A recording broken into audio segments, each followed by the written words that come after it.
bread. This is pretty good, guys. I gotta go 8.1 on this. I mean, it's worth trying. It's not great, not my favorite thing in the world, but it's pretty good and pretty good for you. All right.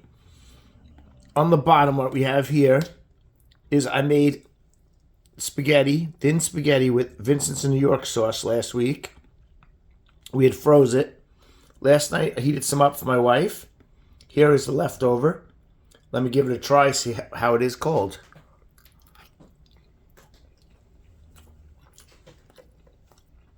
Not bad.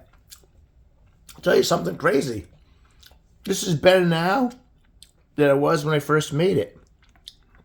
I like this a lot, actually, guys. This could be a great breakfast. This would be a great hangover breakfast.